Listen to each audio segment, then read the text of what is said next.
Hello students, welcome back to our class. We were discussing the lesson diversity in living organisms, and we have discussed that how diverse is the structures present in different forms of animals, and we will be discussing about plants as well.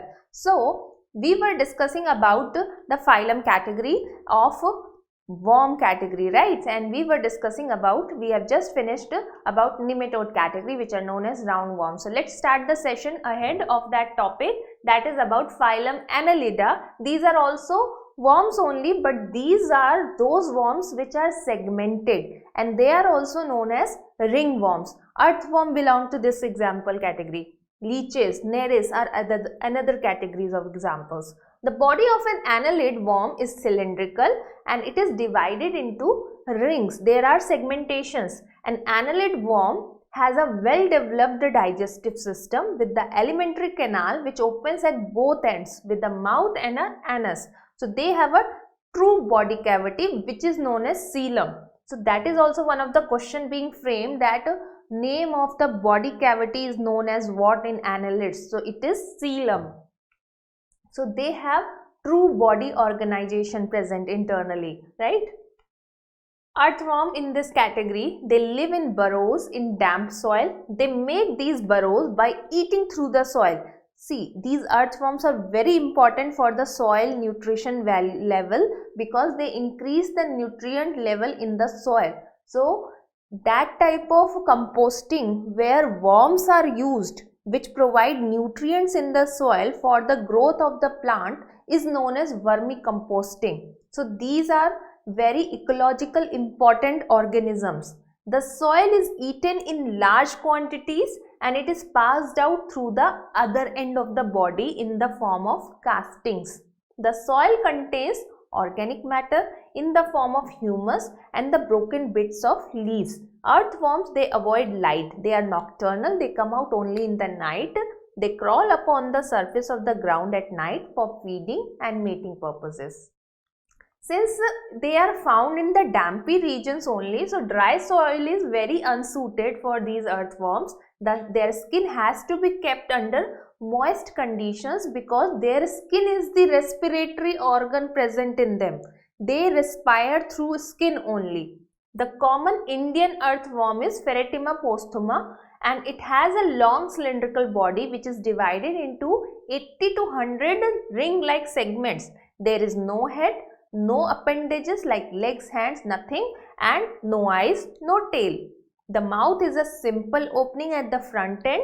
There are no jaws also, and the anus is located at the external hind end, extreme hind end. In a mature worm, a short cylindrical band of thick glandular skin, which is known as clitellum, it surrounds the body like a belt in the segment 14 to 16, which is about 1/3 distance of the body from the front end. So from the front end, around the 15 to 16 segment, there is a hard mass present, thick glandular skin, which is known as clitellum in the earthworm. This clitellum serves in reproduction process. So that is responsible for the propagation. The lighter colored ventral, which is present on the lower side, it bears few important openings and structures close to the clitellum, and these are concerned with the reproduction purposes only. These are the representative organisms for phylum Annelida, and you can understand here from that these are leech, and see the concentric rings. It's a blood sucking organism, and these are the segmented portion. Posterior sucker portion is responsible for sucking blood from the human body, and earth or any other animal in which it is attached. Earthworm, again see, this is anus and the mouth opening, this is clitellum just from the few segments away from the front end, and this is the complete body segment. And this is Nereis again. So they have different structures but segmented tubular body organization. Economic importance of annelids are there. Since till now, which we were discussing, they had disease causing harmful effects. But this earthworm has economical importance, and I have discussed that in brief in the starting only. They are highly useful in agriculture because they increase the soil fertility. It loosens up and aerates the soil as it burrows. because they are crawling and creeping inside the soil only, so there is circulation of soil particles which causes the air circulation. So that is the benefit for the soil. This helps in the respiration of the roots of the plants and it makes them grow well and penetrate deeper. The earthworm keep interchanging the topsoil with the lower layer because of the crawling and thus increasing the fertility of the soil. So these two are the main important points which provide beneficiary to the earthworm for being a useful economic importance containing organism. The earthworm's excreta is again rich in nitrogenous matter which is required for the plant growth. Presently, earthworms are being used in vermiculture for producing high quality manure and that process is vermicomposting. And in simple terms, you can call it as vermiculture as well. Worm means V-E-R-M for earthworm. The earthworm again has many use like as baits in catching fish also. So they are used as the food for catching fish also. They are used in nets. Then the next phylum we have phylum 6, Arthropoda. These are joint leg animals. These examples are crayfish, crabs, millipede, centipede, insects, scorpions, spiders and so on. This is the largest phylum of all the categories in invertebrates, okay, and it shows many species diversity. So many different forms of animals are found in this category. It has largest number of species in the animal kingdom. These animals have joint limbs, one pair each on the some or on all body segments. There is an exoskeleton which is made up of chitin. They cast off their exoskeleton during growth in early life, which is regrown.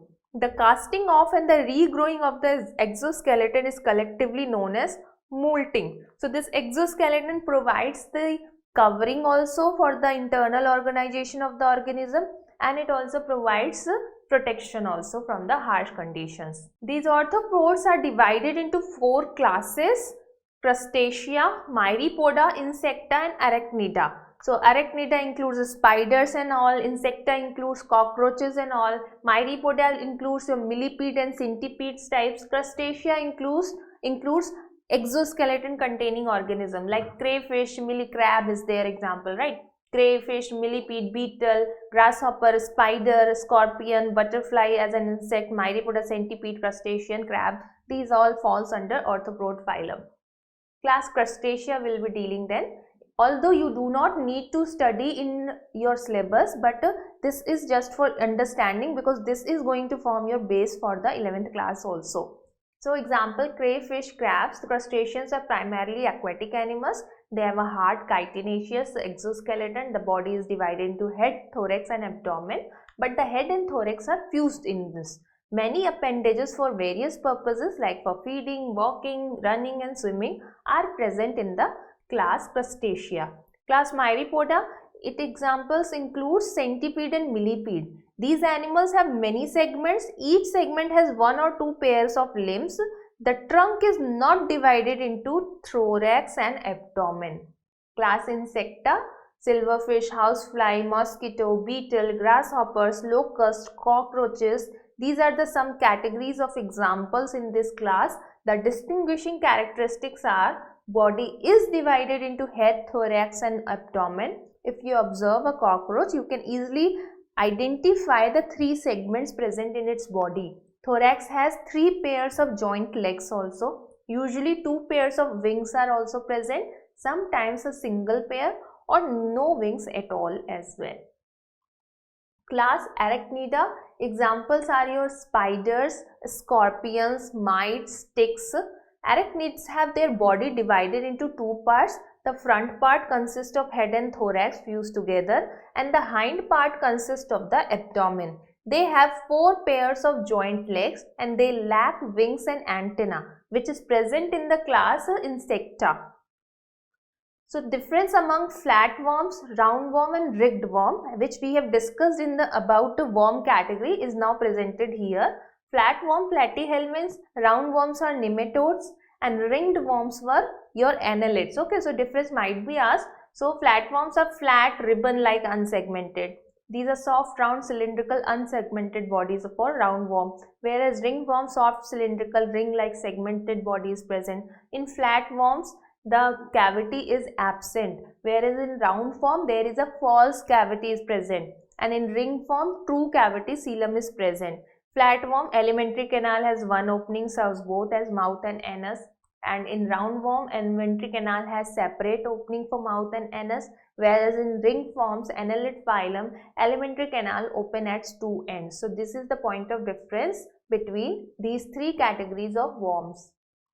After that, this class antenna we were discussing in the arthropod section, so we have discussed this part. Now we'll be talking about the symmetry, how the organism is present in totality in three-dimensional space, and it is known as body symmetry. So few examples you can see here. See, this is amoeba example. It has no symmetry. Symmetry means that all parts are placed equally in all direction. So this amoeba moves in any direction. It has no particular shape. So that is why it has no symmetry. Asymmetry being it is called. Starfish has radial symmetry. That means you cut it in two planes, it will give you equal parts. Bilateral symmetry, that means when you cut any insect or any human body vertically, then it will result in two same parts. So that is bilateral symmetry. A straight line with arrowheads at both ends represent the manner in which we may try to cut the organism in two equal halves. So what will you find? You will find two different parts or two same parts depending on the symmetry being present or not. Amoeba, the example this, no matter how you cut it, the two halves will never be similar to each other. The amoeba is considered as then asymmetrical, that is shows no symmetry. Starfish, this is the starfish example. Any line passing through the center along any radius, that means this is the center and any line passing through the radius will divide the body into two similar halves. So the starfish is therefore radially symmetrical.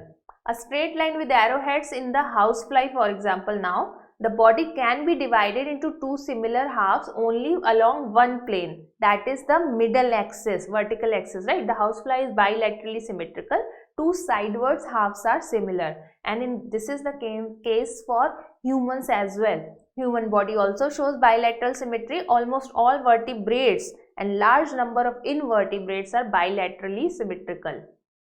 Body directions. So anterior end is towards the front, posterior end is towards the hind end, dorsal end is related to the back or upper side of the body, whereas ventral end is the belonging to lower or underside of the body. Lateral is the sides or left side or right side of the body. So in this example you can easily understand the body directions. The top portion of this rabbit is the dorsal side, which is away from the ground. Towards the ground is the ventral side, anterior side where the mouth is present, and posterior side where legs are present. So that's how you decide the body direction also. Now the next phylum is phylum mollusk. It includes a snail, slug, oysters, mussels, clams, squid and octopus, and they are all found in aquatic environment. These animals have soft, unsegmented body with a hard calcareous shell to protect the soft body. They are found inside a calcareous body. They have a muscular foot to help in locomotion and also to act as a weapon in certain cases, which secretes important chemicals to destroy the predators. These are mollusk example: mussels, chiton, loligo, snail is there, octopus, devilfish, which is known as, slug is there, and sepia cuttlefish is there. So they all have certain sort of exoskeleton type of covering. Phylum Echinodermata now. These are spiny skin animals. So examples are starfish, brittle star, sea urchin and sea cucumber. Echinoderms are unsegmented marine animals. Do remember this. They have an exoskeleton and a spiny surface. That means spines are present. They move by means of tube feet. They are radial. Tube feet means they will put their feet at some place and then it will be sticky. Then they will remove and then they will put in this manner. They are radially rib symmetrical. They have similar parts, usually 5, arranged regularly around a central point, like in the case of a starfish example. These are the diagrammatic representation for Echinodermata organism. starfish, sea urchin. See the spines present on its body. Brittle star, again it has a little spines present, and sea cucumber. So it looks like a cucumber, that's why sea cucumber name is written. So with this we will wind up the session where we have covered about the invertebrate category and the phylums present in them from the phylum Porifera to phylum Echinodermata. Now in the next session we will be dealing with the part Chordata, that is vertebral column containing backbone containing organisms. They again include different classes. So many examples are present, so do ready for that session. Thank you so much.